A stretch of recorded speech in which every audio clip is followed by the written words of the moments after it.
In the far-off valleys of Appalachian Tennessee, where the fall mist clings to the sides of mountains like secrets that won't come out, there is a place that people still talk about. In 1886, Cove Creek Hollow was a place where families who feared God trusted their moral leaders without question. A man's devotion to the Bible made him above suspicion. The story I'm going to tell you is about two sisters who learned something so horrible about their brother that it turned them from victims into something much more dangerous. What made these young women tie up a trusted leader in an empty barn for 12 days of torture? How did a man who read the Bible to his neighbors become the target of such planned revenge? And what investigators found carved into those barn walls showed that this family's good name was not what it seemed.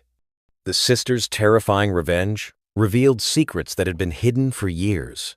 But the justice they served will make you question everything you thought you knew about right and wrong. Get ready for what's coming next.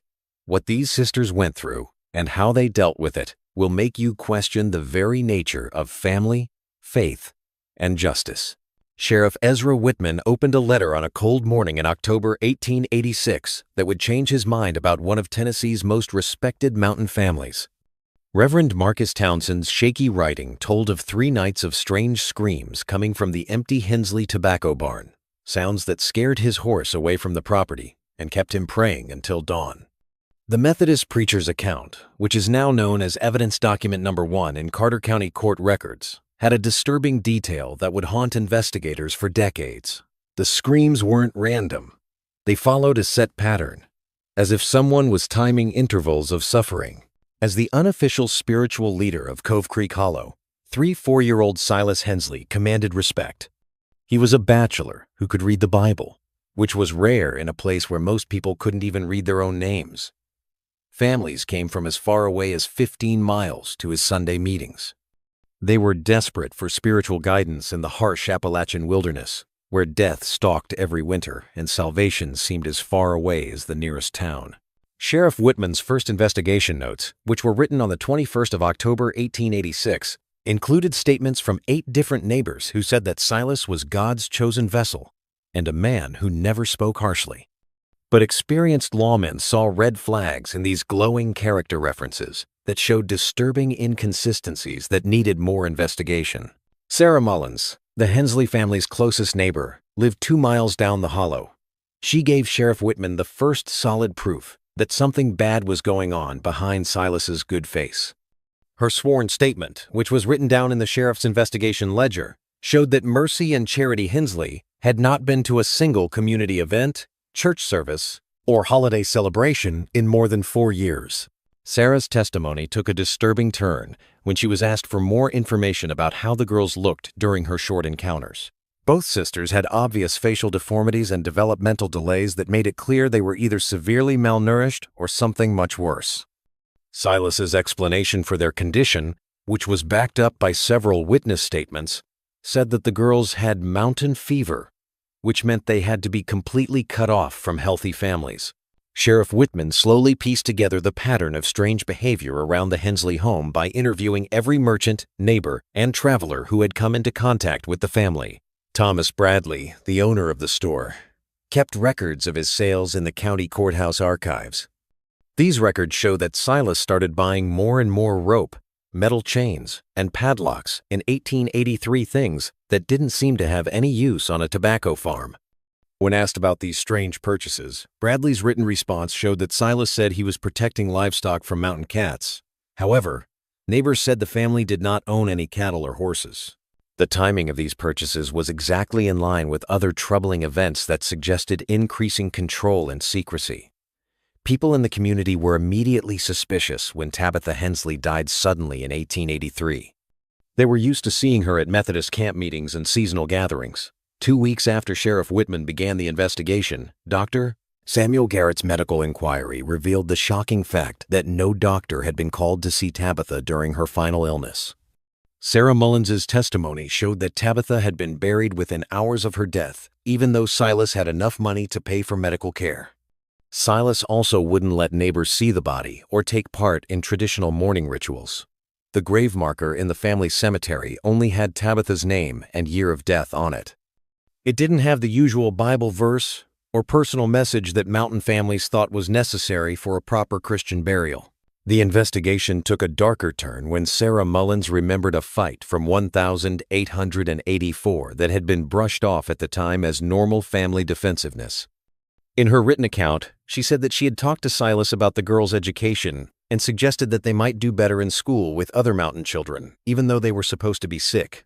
The sheriff's notes show that Silas reacted with violent threats and accusations that Sarah was getting in the way of God's plan for his family. Experienced investigators thought that the way he reacted to innocent questions about child welfare was the desperate reaction of someone trying to protect dangerous secrets. Several witnesses said that Silas's normally calm demeanor changed into rage whenever someone talked about his sisters. This suggests that he was under psychological pressure that couldn't be explained by normal family privacy. Reverend Townsend's full testimony, which was recorded during a formal deposition at the Carter County Courthouse, was the key piece of evidence that turned strange circumstances into a good reason to start an investigation right away. The Methodist preacher's story said that he saw two young women pulling something heavy covered in canvas toward the barn while Silas was 3 miles away at a neighbor's tobacco harvest. He said that their movements were planned rather than just routine farm work, and he wrote down the exact times that showed that the sisters had both the chance and the ability to act on their own. The screams that followed lasted exactly 3 days and stopped suddenly on the morning Silas got home. This created a timeline that would later be very important in proving premeditation and conscious planning. Sheriff Ezra Whitman's 2-day trip through the dangerous Appalachian Mountains to get to Cove Creek Hollow in late October 1886 would test both his physical strength and his mental readiness for what he would find there. The lawman had a formal search warrant, signed by Circuit Judge William Morrison, that gave him and Deputy Tom Bradley and Dr. Samuel Garrett the right to look at every building on the Hensley property. The 23-mile hike through mountain paths that were only wide enough for horses required camping out in freezing temperatures for the night. However, Dr. Garrett's medical equipment and the sheriff's evidence collection tools made the difficult trip necessary for a thorough investigation. Their approach to the remote homestead showed signs of trouble right away. Fresh wagon tracks leading straight to the infamous tobacco barn, and an unnatural quiet that made their horses nervous and alert. The investigators found out the horrible secrets of the abandoned barn within minutes of getting there. Deputy Bradley's methodical search found heavy iron chains and shackles that were still warm from recent human contact. Evidence file number 7 in the Carter County Archives contains Sheriff Whitman's investigation notes. They show exactly where the restraints were placed, which suggested that the person had been imprisoned for a long time, rather than just a short time. The metal looked like it had been through a desperate fight, with dried blood on the edges where someone had fought against the bindings hard enough to tear flesh. Based on the wear patterns and biological residue, Dr. Garrett's first medical assessment of the physical evidence showed that whoever had been restrained in these shackles had been held captive for at least 10 days. Finding a wooden bucket full of human waste and food scraps proved that someone had been purposely kept alive in this makeshift prison, getting just enough food to stay alive, but not enough to make them suffer. When Mercy Hensley saw the investigators, she immediately confessed. Instead of feeling sorry, she gave a fierce reason that scared even experienced lawmen who were used to mountain violence. Her exact words, which Deputy Bradley wrote down in his field notes, showed no shame or regret. He deserved worse than we gave him, and the Lord knows it true. The 8-year-old acted strangely calm during questioning, as if she had been practicing her defense for months before this moment. When asked where Silas was, Mercy's answer showed that she had planned it out, which changed the investigation from a missing person case to a likely homicide case. She told the police to look in the far corner of the barn, where the devil finally received his judgment. The fact that she was willing to give them so much information made it seem like she was either completely losing her mind or knew that people would understand what she did. Once the whole truth came out, Charity Hensley's written confession, which was later filed as court record number 847-186, contained shocking information that shocked investigators, who were already familiar with the worst cases of mountain family dysfunction. The 6-year-old's barely literate handwriting spelled out accusations that redefined the entire investigation. He used us as wives since we turned 14 and made us birth his babies like we was his livestock. Her statement included specific dates and locations that investigators could verify, transforming abstract allegations into concrete evidence of systematic sexual abuse spanning 4 years. The confession explained how Silas controlled people by using religion, quoting his claims that Bible fathers took daughters when God commanded, and that they needed to stay away from the community to keep their holy household. Charity's story filled in the missing motive that explained why 2 supposedly devoted sisters would imprison their beloved brother with such planned cruelty. The family Bible, found in Silas's private room, had physical proof that backed up the sisters' most shocking claims and showed the full extent of his careful lies. Silas's own handwriting on the birth records showed impossible dates that put the sisters' conception when their supposed mother, Tabitha, was 52 years old. This was an age that made natural pregnancy very unlikely, because mountain women are usually not very healthy. Silas wrote down his reasons for doing things in the margins of biblical passages. These included references to Abraham's household and Lot's daughters that twisted scripture to support incestuous relationships. Pressed wildflowers marked certain verses that Silas had used to control his victims, leaving a paper trail of religious justification that showed he had planned to sin instead of acting on impulse. Dr. Garrett's study of the ink and paper proved that these notes had been added over a number of years, showing that Silas's crimes were getting worse and worse. Dr. Garrett's medical exams of both sisters gave scientific proof that backed up what they said and showed even more terrible things that their confessions had downplayed. His official report to the Carter County Court showed clear signs of inbreeding, such as facial deformities, delays in development, and bone structure problems that are common in children born to closely related parents. The exam showed that both sisters had recently given birth. Mercy had given birth in the last 6 months, and Charity had given birth in the last year. When asked where these babies were, both sisters stayed quiet, and their faces showed that they knew about other crimes that investigators hadn't found yet. Dr. Garrett's professional opinion, as noted in his medical report, was that the sisters' physical and mental development had been severely affected by their parents, making it very difficult for them to think and feel normally about their traumatic situations. Mercy Hensley's full testimony, which was recorded over 3 long hours at the Carter County Courthouse, showed the exact moment when childhood innocence turned into planned revenge that would take 2 years of careful planning. Court record number 849-186 kept her exact words about the discovery that changed her life at age 16. Found grandmother's letters hidden behind loose stones in the root cellar, tied with black ribbon like funeral flowers. The letters that were hidden away, written by her dead grandmother, Ruth Hensley, changed the way everyone in the cursed household saw each other. Ruth's letters, written between 1,875 and 1,878, showed how scared she was as she watched her son Silas change from a devoted caretaker to a predatory master of his own mother and eventual father of his sisters. The letters showed investigators that Tabitha Hensley was Silas's first victim, not someone who wanted to help him make their sick family structure.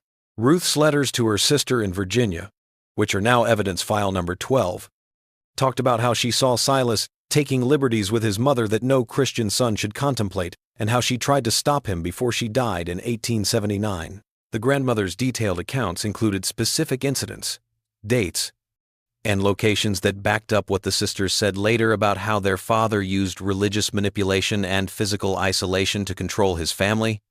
Ruth's last letter, written weeks before she died, contained a prophetic warning that sadly came true.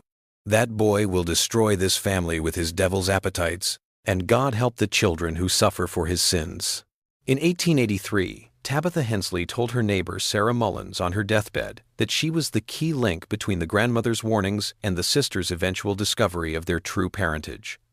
Sarah's sworn testimony, which is in Sheriff Whitman's investigation files, preserved Tabitha's exact last words. Told me her boy had done her wrong, made her birth children that weren't meant to be. And now, those girls was paying for her sins with their own bodies. The dying woman's admission showed that she knew how horrible her situation was, but felt powerless to protect her daughters from inheriting her fate as Silas's victims. The last thing she asked Sarah to do, which is in the court records, was to pray that someone stronger than me finds the courage to stop him before he destroys what's left of this family's soul. The horror grew exponentially when Sheriff Whitman's systematic property search found 3 small graves behind the cabin, marked only by rough wooden crosses with no names or dates. Dr. Garrett's official medical report, which included a forensic examination of the burial sites, showed that the graves contained the remains of infants who had died in the past 3 years. The way the graves were placed and how deep they were suggested that someone who knew the land well buried them quickly.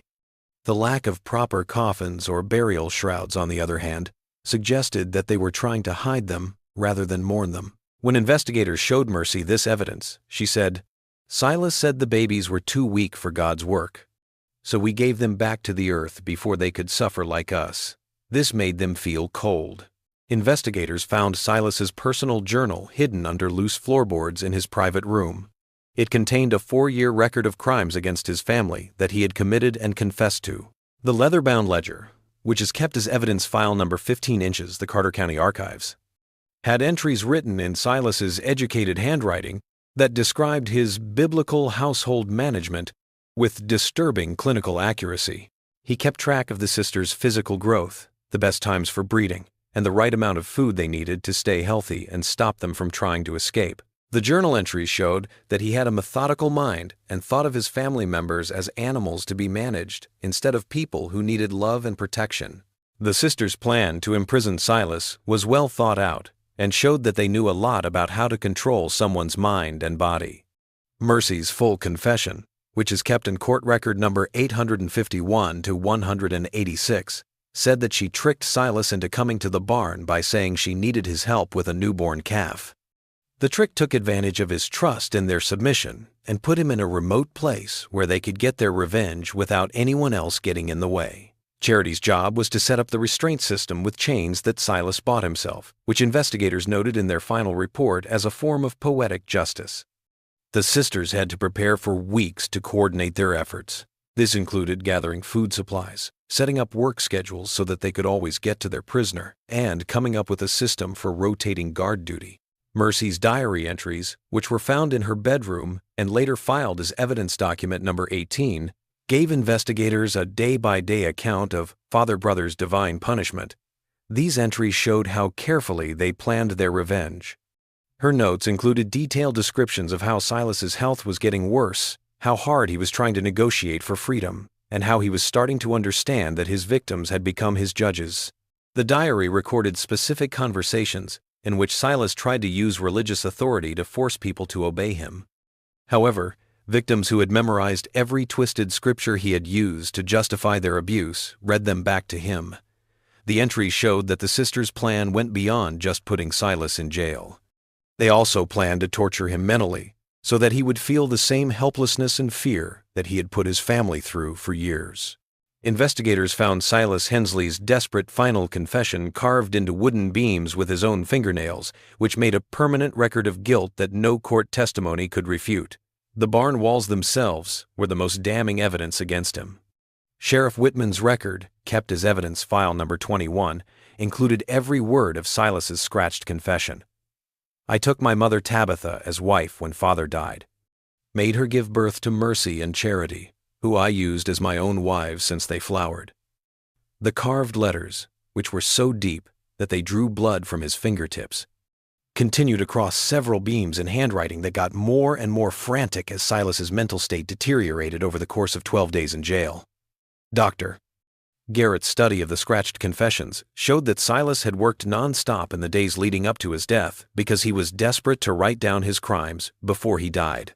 The physical evidence around Silas's death gave investigators scientific proof that his sisters had planned his murder instead of his death by accident while he was in jail. The Carter County Court received Dr. Garrett's autopsy report as medical document number 4.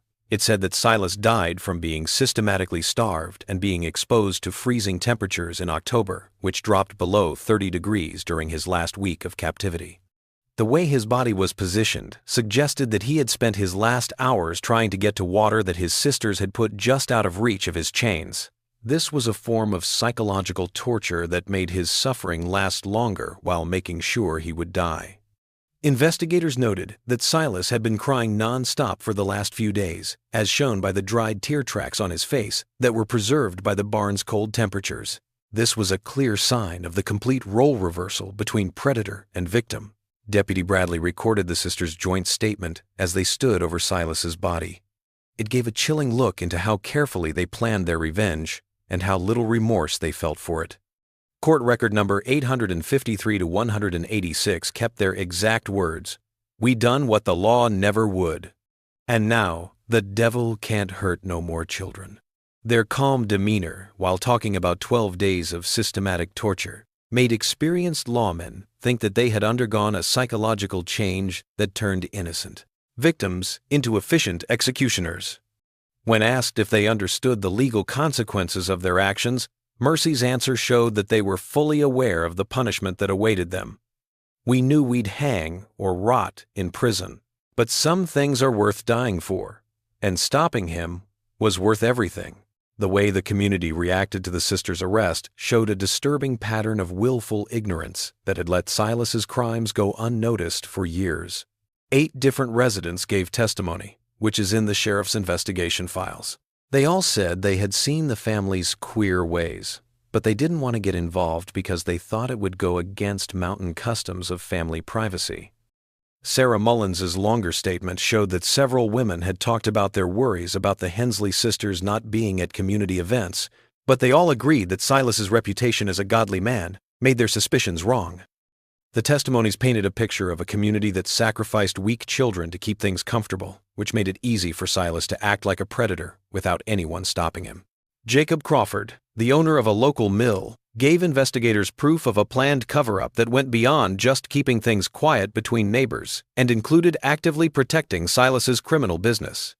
Court document number 855-186 contains Crawford's confession, in which he said he had suspected inappropriate relationships within the Hensley household, but chose to stay silent because it was more profitable than doing the right thing. His statement showed that Silas had bought the wood and hardware he needed to build restraints and privacy barriers. Crawford thought these transactions were suspicious, but he didn't do anything about them because Silas was making regular payments that were higher than normal market rates. The mill owner's statement that he didn't want to interfere in family business revealed the financial reasons that kept Silas alone and in charge of his victims. Sheriff Whitman found Silas's body at a crime scene that told the whole story of revenge carried out with careful planning over 12 days of torture. The way the body was found, as shown in detailed drawings kept in the investigation files, showed that Silas had died while reaching for carved messages he had scratched into the barn support beams during his last hours. Investigators found more written pleas for mercy, desperate promises to change, and increasingly incoherent attempts to negotiate for freedom around his body. These showed that he had completely lost his mind. The sisters set up a shrine to their ruined childhood around his body, using broken toys and torn dolls to show how their innocence had been stolen. This showed that they had a deep understanding of symbolic justice. The arrest of both sisters went smoothly, with Mercy and Charity willingly giving themselves up. They were relieved, not scared, at the thought of facing legal consequences for their planned revenge. The Carter County Sheriff's Department received Deputy Bradley's arrest report, which noted that the suspects were calm during the formal charging process and insisted that more investigation would only turn up more evidence supporting their actions. When asked if they wanted to keep a lawyer, Mercy's answer showed that they were completely sure that their cause was right. "Don't need no lawyer when the truth is carved in wood and the devil's own words prove his guilt." They were willing to go to trial without trying to escape or deny what they had done, which could mean either that they were completely losing their minds or that they were completely sure that justice would see their actions as necessary rather than criminal.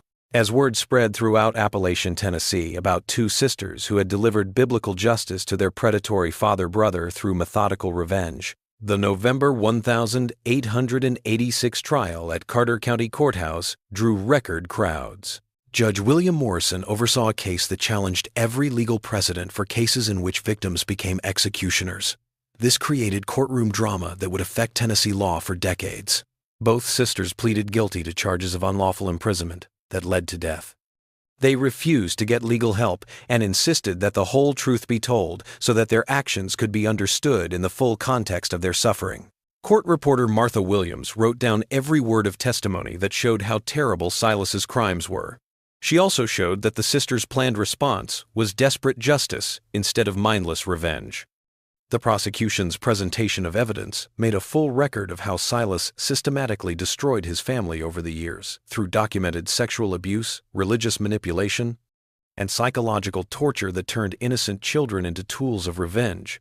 The Tennessee State Attorney General chose District Attorney Samuel Pierce to handle this difficult case. He showed physical evidence, such as Silas's carved confessions, his personal journal about running the household, and medical testimony that proved the sisters were related by looking at genetic abnormalities.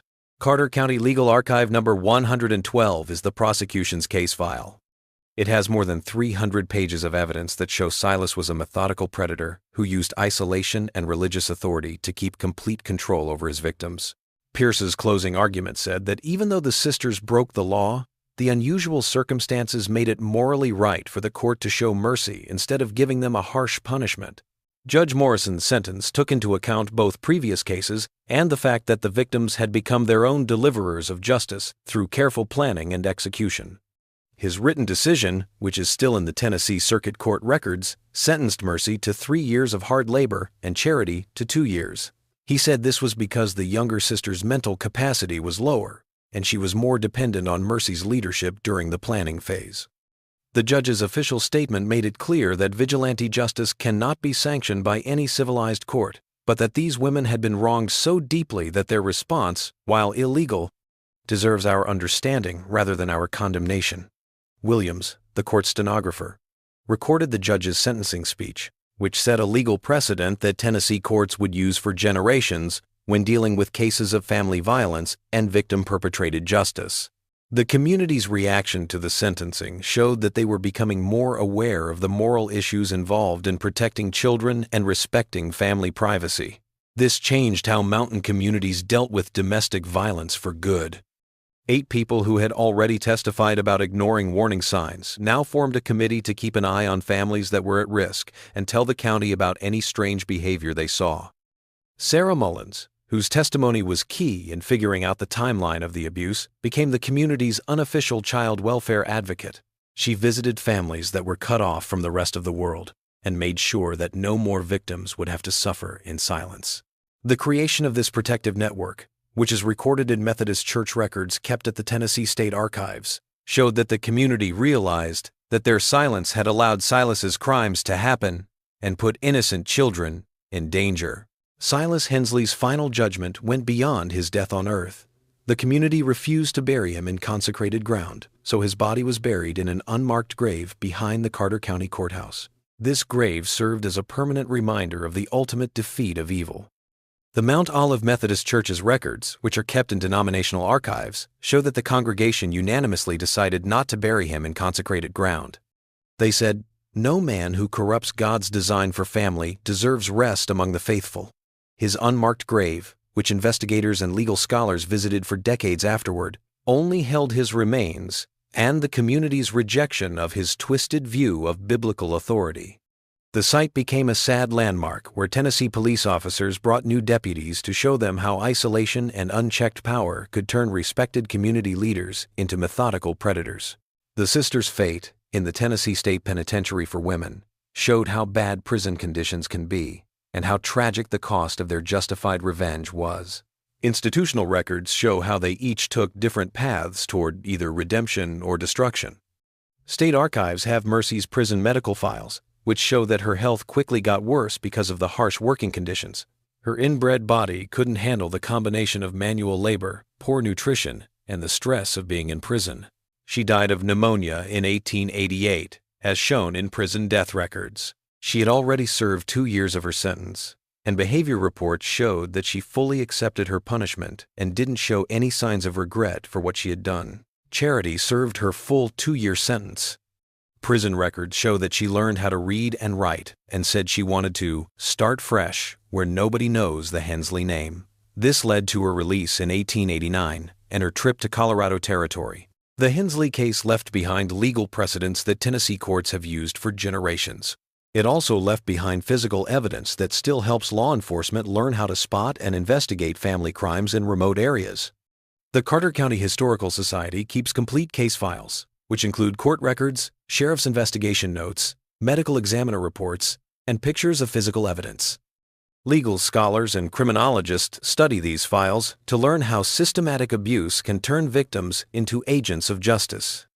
The preserved barn, which is now called Justice Barn, still has Silas's carved confessions on wooden beams that will always be there to show what he did and how his sisters planned their revenge. This extensive evidence archive guarantees that the narrative of two sisters who administered biblical justice to their abuser persists as both a cautionary tale regarding concealed malevolence and a testament that truth will inevitably emerge, regardless of how profoundly obscured by seclusion, religious coercion, and societal silence.